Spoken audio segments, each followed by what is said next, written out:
En la provincia de Buenos Aires que ya tuvieron directamente que cerrar y cancelar las clases. Estamos hablando de una suspensión de clases en distintos lugares. Por ejemplo, en La Plata, 45 establecimientos educativos. Se dieron dos fenómenos en paralelo. Perdón un segundito, porque todo esto, ahora recuerdo el tema. Todo esto aparece con el municipio de Quilmes. En el municipio de Quilmes, donde hay 60 escuelas, pues me han llegado 60 escuelas sin gas en el municipio de Quilmes, sí. Que gobierna Mayra Mendoza. Nosotros venimos diciendo que el tema de las escuelas es un tema provincial, más allá de que obviamente los intendentes aportan con infraestructura y demás.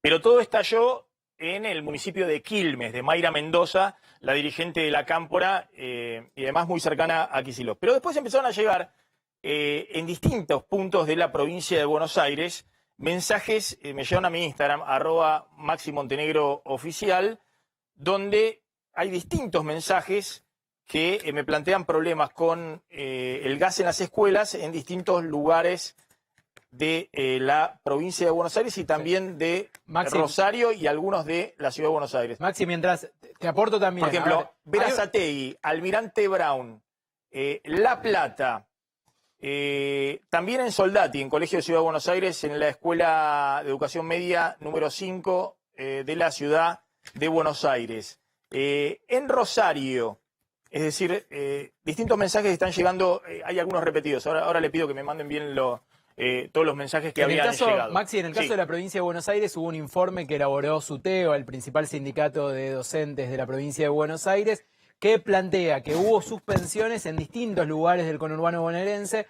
Por un lado, La Matanza, Lomas de Zamora, Berazategui, Avellaneda, Lanús, Almirante Brown, son algunos de los distritos donde se denuncia que hay escuelas suficientes que tuvieron que suspender las clases por la falta de gas, por la falta de calefacción. A esto se suma lo que te decía recién de La Plata, donde se denunció que hay al menos 45 establecimientos educativos que no pudieron dictar clases normalmente por la falta de gas. Estas denuncias se dan en la provincia de Buenos Aires, pero como decís vos, hay situaciones que se dan en algunos sectores de la ciudad de Buenos Aires y también en otros distritos del país. A ver, está en comunicación Joaquín Gardel, que es padre, autoconvocado por todo el tema del faltante de gas en la provincia de Buenos Aires. Joaquín, ¿qué está pasando, digamos, y qué escuelas tienen detectadas, en qué distritos con faltantes de gas, que obviamente con estas temperaturas dificultan mucho las clases de los chicos? Bueno, un poco lo que venía hablando el colega tuyo. Lo que viene pasando es que a partir de hace 2 días empezaron a caer un poco las denuncias. Un poco hacía referencia a la placa de Quilmes, de padres organizados de Quilmes, de las 60 escuelas. Que esto quiero aclarar algo. Hace un año también pasó, cuando volvió a la presencialidad el 11 de junio, porque hay una foto de padres organizados en Quilmes con un pasacalle que decía que había 50 escuelas. O sea, ahora hay 59 por esa placa, digamos. Digo que esto es un tema obviamente que es reincidente. La verdad, una de las cosas que nosotros justamente nos preguntamos es, bueno, ¿cuántas escuelas son? Porque nos van llegando los datos todo el tiempo, es imposible nosotros para hacer... Ahí en Quilmes tienen 59 escuelas detectadas que están sin gas. Claro, la lista después continúa. Ayer, o sea, por todos los medios estuvo el tema de con la consejera escolar que recibió unos padres ahí en Quilmes y reconocía los problemas que había con este tema. Pero obviamente se extiende a toda la provincia de Buenos Aires. De hecho, lo que empezó a pasar, o sea, es que el problema por el cual pasa esto está claramente es el protocolo de COVID que empezó el año pasado, en el cual cuando baja la temperatura de los 10 grados, al tener que tener la ventilación cruzada, ¿sí? Lo que pasa es que tenés que tener la calefacción, porque si no, los chicos claramente se empiezan a morir de frío, los maestros también, y no podés, lo que dicen los gremios claramente es que no podés cerrar las ventanas y calefaccionar, digamos, internamente. Con lo cual ahí es que se empiezan digamos, los mismos docentes, los mismos gremios dicen, bueno, vamos no se puede porque hay menos de 10 grados tener clases, entonces se decide el cierre de la escuela o en algunos casos, porque también lo que pasa, lo ves ahí en la placa de Quilmes, es que empiezan más tarde, ¿sí? Resignan Claro. 2 o 3 horas, un poquito de presencialidad y empiezan más tarde, digamos. Esa es la descripción del conflicto, digamos. Esperame un segundito, Joaquín, ahora vamos a hablar con Silvia Almazán, que es secretaria adjunta de SUTEO, a ver qué está pasando. Porque, me pongo los anteojos y voy leyendo, porque me llegan mensajes a mi Instagram, @MaxiMontenegroOficial, respecto a distintas localidades. El Colegio Nacional de Bahía Blanca me dice que tiene problemas con el gas. Jardín 921 de Rafael Calzada, sin clases desde el 20 de mayo, por falta de luz. Bueno, ahí empieza a haber otro tipo de problemas, ¿no? En General Rodríguez también hay escuelas sin clases porque hay calderas rotas. Dice que se van a turnar los cursos para ir a clases. En Moreno tampoco hay clases por falta de estufas. Bueno, entran un poquito el tema de, bueno, lo que contaba Berazategui y Almirante Brown. También lo que contaba Pablo de La Plata. ¿Qué está pasando, Silvia, con este tema del gas y las escuelas sin calefacción? Bueno, buenas tardes, ¿cómo están?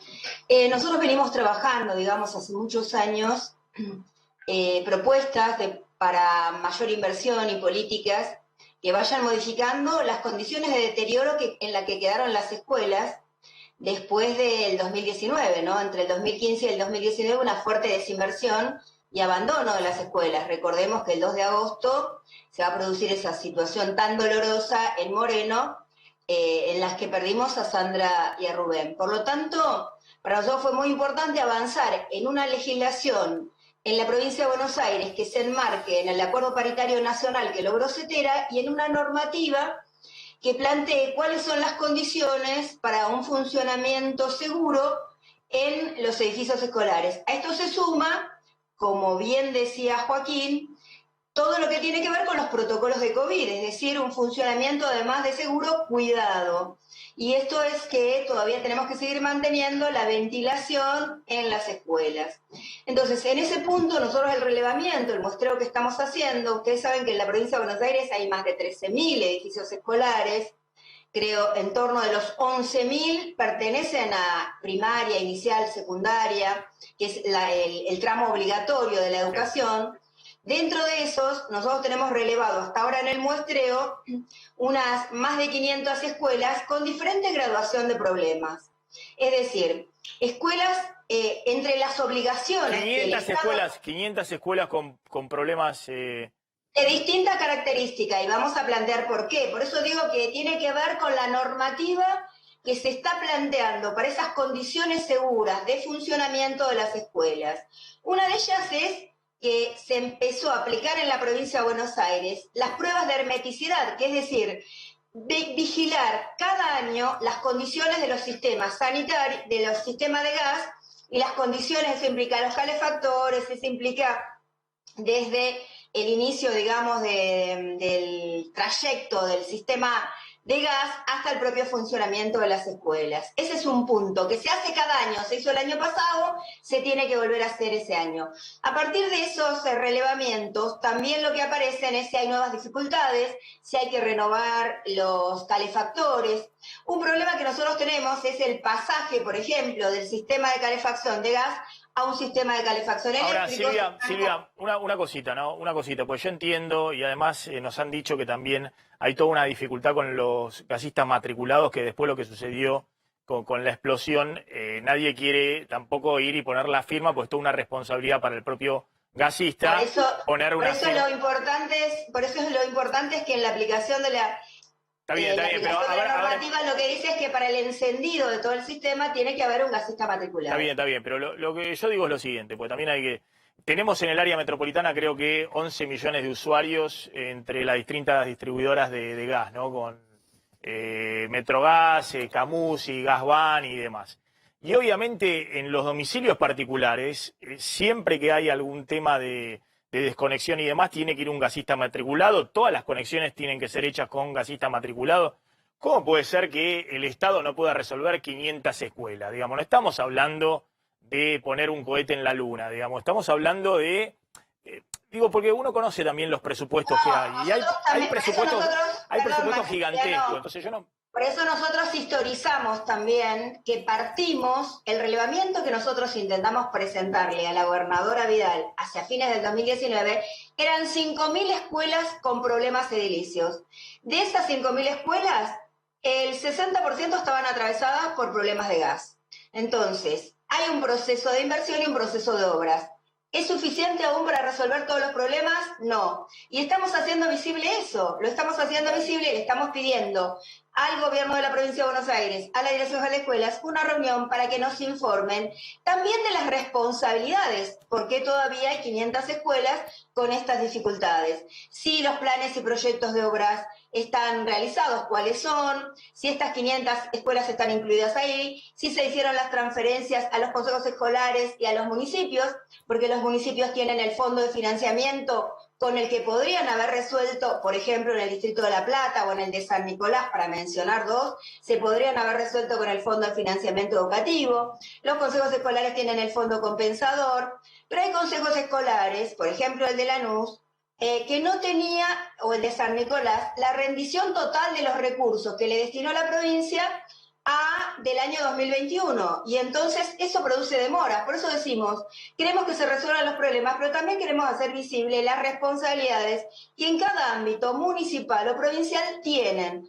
Hoy la inversión, nos informa el subsecretario de Infraestructura, está llegando a 15.000 millones de pesos en la provincia de Buenos Aires. Bueno, en el 2019 fueron 1.000 millones. Entonces decimos, este crecimiento tiene que ser ágil, dinámico, eficaz, y se tienen que garantizar en todas las escuelas condiciones de seguridad y condiciones de salud, porque además estamos en contextos COVID.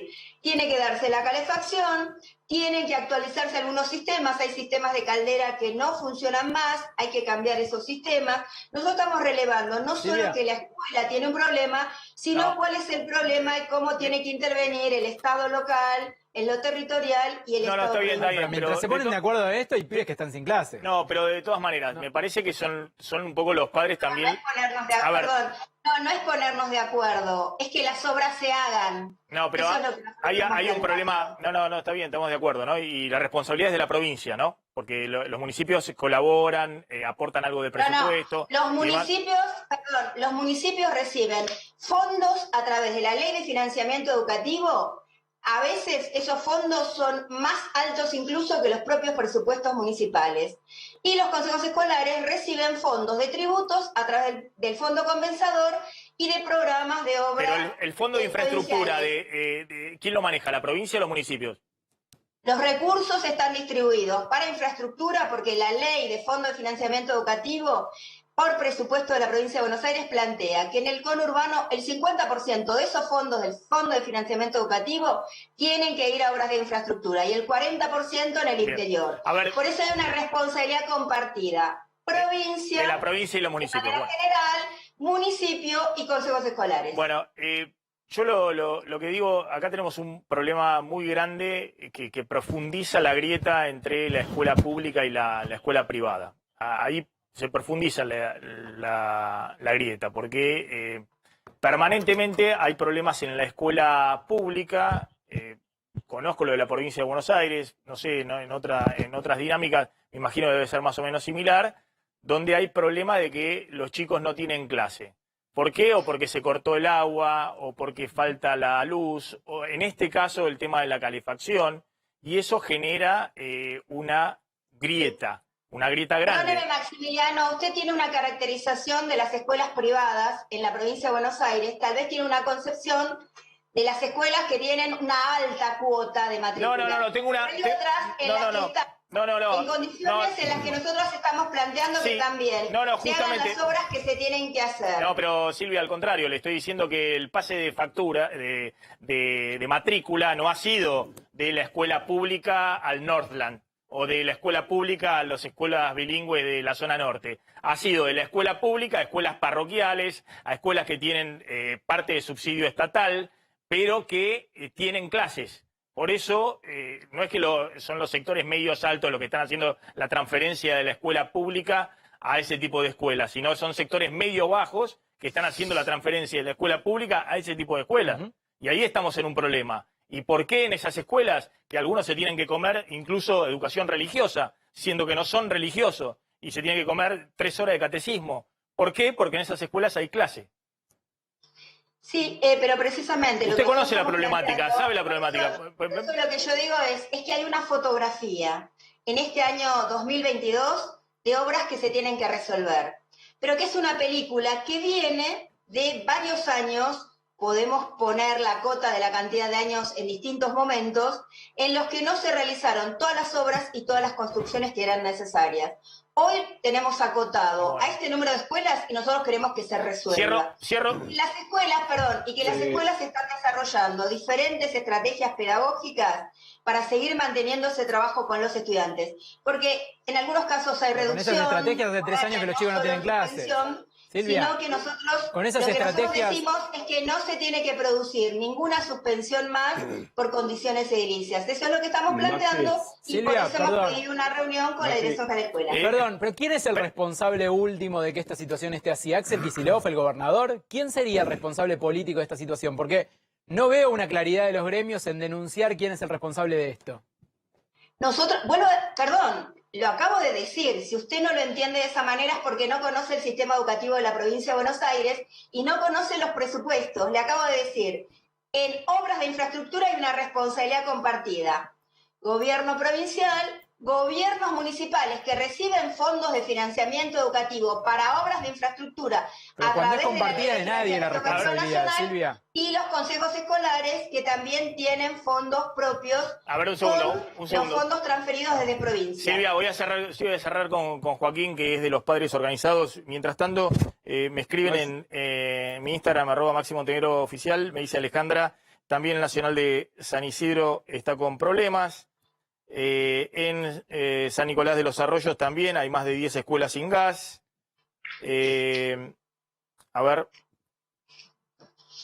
Bueno, Facultad de Derecho de Mar del Plata sin calefacción.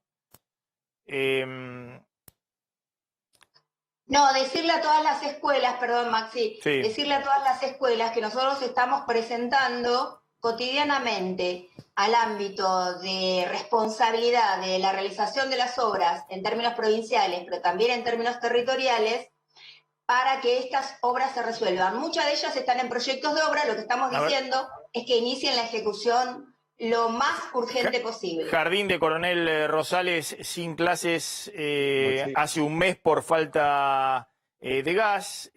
Bueno, son muchísimos. A ver, en Punta Alta están suspendidas las clases en 6 escuelas, más de 2000 alumnos sin clases.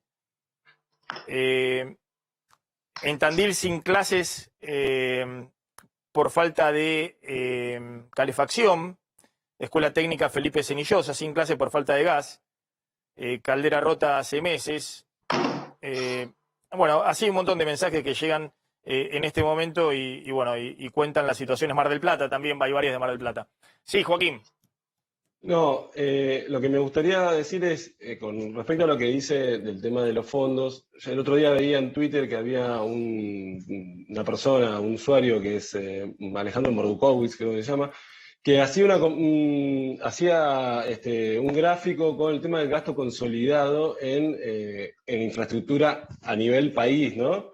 Y el gasto fue bajando a partir de, creo que 2018, 2019 bajó, pero en el 2020 también bajó, ¿sí? O sea, en el 2020 también bajó. O sea, eso quiere decir, los fondos de infraestructura que tenían que ir a las escuelas, y esto es en pesos, ¿eh? O sea, esto no estamos hablando en dólares, ¿no? O sea, están en pesos, bajó, con lo cual...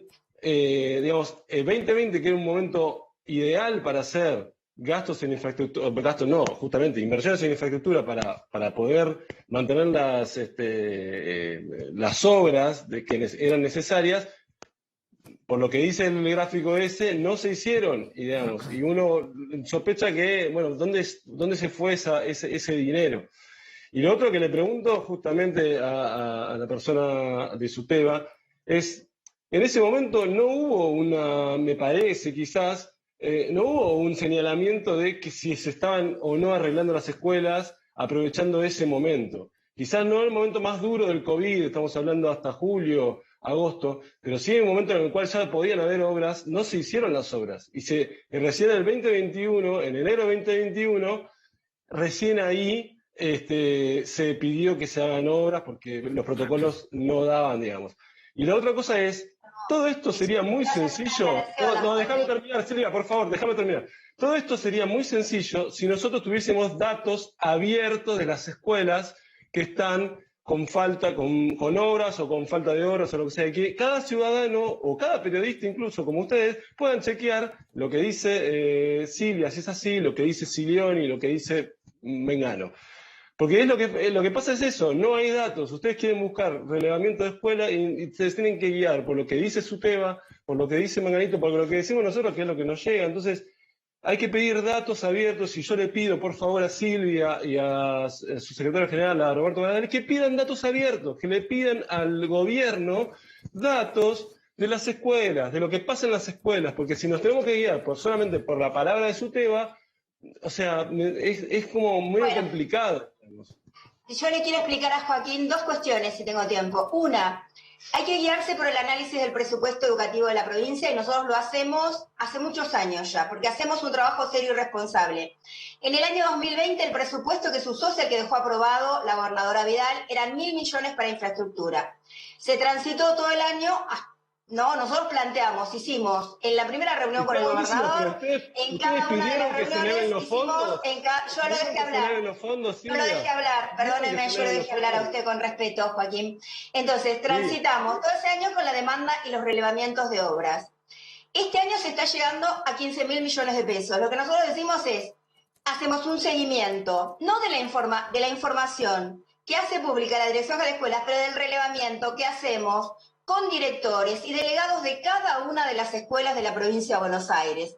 El dato para nosotros es el de datos que construimos en cada escuela y a veces de la construcción de ese dato participan las comunidades y participan las cooperadoras. Ese es el informe que a nosotros nos interesa que tenga respuesta del gobierno de la provincia, de la ley de financiamiento educativo que administran los municipios, de los fondos que administran los consejos escolares. Y es público porque nosotros desde la organización lo hacemos público y demandamos también y planteamos que cada uno de los ámbitos, el consejo escolar, el sector del municipio que trabaja con el fondo de financiamiento y la propia dirección de la escuela, la subsecretaría, lo hagan público. Entonces, este es un trabajo, digamos, no es que hay que creerles a unos o a otros. El tema es que lo que nosotros decimos es que nuestro trabajo tiene ese respaldo hecho. Docentes, equipos directivos, cooperadoras, comunidades, muchas veces centros de estudiantes, y ese relevamiento con esa fidedignidad, con esa certeza, mejor dicho, es que lo presentamos en cada una de las reuniones que corresponden a nivel distrital y a nivel provincial para que esas situaciones se resuelvan. Y hacemos un seguimiento y un monitoreo de los recursos que se destinan a las obras, de la ejecución de las obras y de las condiciones en las que se hacen luego la apertura o el funcionamiento de cada una de las escuelas. Esa es como una política histórica desde nuestra organización sindical. Por eso decimos, si hoy hemos relevado 500 escuelas, queremos que esas 500 escuelas estén inmediatamente en plan de obras, que se resuelva, que todas las escuelas tengan las condiciones de trabajo seguras y cuidadas, porque las condiciones de trabajo seguras y cuidadas son las condiciones de aprendizaje seguras y cuidadas para todos nuestros estudiantes y todas nuestras estudiantes. En ese sentido es nuestro compromiso cotidiano, ¿no? Y yo le pido, por favor, que tenga consideración también que los chicos, no sé si usted lo está viendo, digamos, las complicaciones que tuvo la falta de clases presenciales en los chicos, donde claramente no había para las escuelas de gestión estatal, en su mayoría, diría, me atrevo a decir, digamos, no había Zoom, no había clases virtuales, lo que se llaman clases virtuales. Entonces, todos los chicos tuvieron un año y medio casi sin conexión, ¿sí?, con la escuela. Yo le pido, por favor, por intermedio de usted, a los gremios y a su tema en particular, que trate de entender ese tema, porque la verdad que los chicos tienen grandes problemas sobre todo vinculación socioafectivas, pero obviamente de conocimientos también. No, y de contenidos también. Contenidos, claro. No, está bien, pero si un chico está mal de confianza, como está pasando, porque hay una crisis grande con respecto a ese tema, los chicos tampoco pueden estar aprendiendo. Entonces, la crisis es multicausal, digamos, de muchos efectos. Entonces, le pido por favor a los gremios que colaboren con eso, porque si no, en 2 años... Y hay un problema, perdóname, Joaquín. Lo estamos planteando, Joaquín, y es un tema... sabemos que es no parece, Silvia, que lo estén planteando. O no sea, alza la voz con respecto a esto. las situaciones que hoy atraviesan nuestros niños y niñas, nuestros adolescentes y jóvenes, sabemos, lo estamos viendo porque la pandemia también modificó nuestras condiciones de vida, las condiciones laborales, las condiciones en la escuela, he visto eso muchos estamos docentes que han planteando que haya programas que acompañen mucho a todos nuestros estudiantes y nuestras estudiantes. En eso es nuestra preocupación principal, Joaquín. En eso le digo a todas las comunidades que estamos trabajando con el Frente Unidad Docente Bonaerense. Y me parece que es muy importante para aquellos que quieren y aquellos que dicen querer defender la escuela pública, es muy importante esto que está planteando Joaquín. Lo que ocurrió con la pandemia, lo que dicen las encuestas o las evaluaciones de contenidos, e insisto, ahí de ampliación de brecha permanente, ahí sí, con escuelas privadas más costosas, ¿no? Las escuelas privadas doble turno, que se ha ampliado también por ese motivo, digamos. Y cuando hablo de eso, yo fui primaria y secundaria a escuela pública, siempre he ido a escuela pública. Yo siempre digo el tema de los funcionarios públicos. Yo no soy funcionario público, jamás ocupé un cargo, creo que jamás lo voy a ocupar. Ahora está bien, perfectamente que tengan vocación de hacer política. Ahora yo siempre digo que eso también se tiene que demostrar en los hechos. Y veo una dirigencia política del oficialismo, de la oposición, de todos, que la mayoría manda a sus chicos a escuelas privadas. Y no son las parroquiales, son las escuelas privada de mayor rendimiento. Y ahí se vio la ampliación también de la brecha. Entonces, me parece que es muy importante ahí que unan esfuerzos los padres de chicos en escuelas públicas con los docentes y con los gremios. Yo esto de los gremios docentes defendiendo a tal o cual dirigente político, cuando después esos dirigentes políticos del oficialismo o de la oposición mandan a sus chicos a escuela privada toda la vida y ellos mismos, muchos han ido a escuelas privadas. Yo no lo entiendo. Entiendo la rosca política, entiendo las construcciones, entiendo el de enemigo común, que plantean como forma de cerrar filas, pero lo que no entiendo es que los gremios no se pongan codo a codo con los padres de la escuela pública, no solamente para resolver esto tan básico, que no tienen gas en las escuelas, y que de 5 días a la semana por ahí habitualmente 1 o 2 no tienen clase por X motivo, sino el otro problema también, de cómo se hace para mejorar los contenidos. No, mire, lo que yo le quiero plantear es que la posición que estoy expresando también la sostienen los gremios que integramos el Frente de Unidad Docente Bonaerense. Para nosotros, primero, lo que implica la defensa de la escuela pública y va de la mano de la defensa del derecho social a la educación y la defensa de los derechos de los trabajadores y las trabajadoras de la educación. Y el tema de la política educativa es un tema de interés para nosotros. Lo ha sido históricamente con los diferentes gobiernos, porque recorremos las escuelas, porque estamos en las escuelas, porque conocemos los trabajos que se realizan en cada una de ellas, las preocupaciones que hoy atraviesan las distintas realidades, el impacto de las desigualdades sociales, de las desigualdades económicas, de las desigualdades educativas. Entonces, esto es una... Recuperemos para hacer el cierre, porque si no queda que... Y hemos hecho algunos encuentros con las comunidades, con los estudiantes, a modo de congresos y de foros educativos, porque precisamente lo que queremos es compartir cuál es la realidad, en qué cuestiones hemos avanzado. Por eso no generalizamos que son todas las escuelas en esta situación, pero aún fuera una sola escuela, esa es nuestra prioridad, que se resuelva. Y de esa manera vamos a seguir caminando, ¿no? Transformando está bien, pero no es una sola escuela. Educación pública de calidad en toda la provincia de Buenos Aires y en todo el país. Ese lema lo escucho hace mucho tiempo. Lo importante es es muy fácil decirlo, es difícil hacerlo. Y creo que ahí tiene que haber un esfuerzo. Todos los días se trabaja en las escuelas, en ese sentido. Los docentes, la verdad, que han hecho en el contexto de pandemia. Los docentes no tengo duda, los docentes no tengo duda. Por eso. Son los que hacen la escuela pública todos los días. Bueno, los docentes no solamente terminan siendo docentes, sino son padres part-time, hacen la comida, en algunos casos los ayudan con la vianda, fuera de la escuela le hacen la asistencia social y de contención que en muchos casos los chicos no tienen. Estoy seguro de los docentes. Yo estoy hablando de la dirigencia. No solamente la dirigencia política, sino también la dirigencia gremial o sindical. Joaquín. Sí, le agradezco, Maximiliano, que hayamos tenido estos minutos para hablar de educación, porque no muchas veces nos convocan para que podamos expresar qué estamos planteando los gremios docentes sobre la educación pública y cuáles tienen que ser las políticas que nosotros creemos para avanzar en eso, educación pública de calidad. Muchas gracias. Les agradezco a los dos. Joaquín, si querés decir algo brevemente, por favor. Sí, lo último que le tiro, nosotros apoyamos, vi lo último que decía su tema con respecto al tema de los actos públicos digitales y presenciales y demás. Nosotros queremos que se visibilice, que se modifique eso, porque vemos que hay mucho lío con el tema de las suplencias docentes, ¿sí? Y el gobierno no se termina de encargar de ese tema, digamos.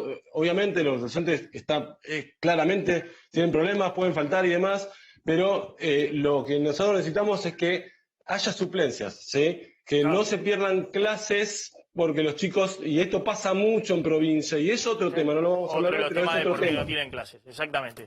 Gracias, Joaquín, gracias, Silvia, muy amable los dos. Muchas gracias. Se lo ve ahí al ministro Mansur, que está exponiendo... Está en el Senado en este momento, exponiendo ante Cristina.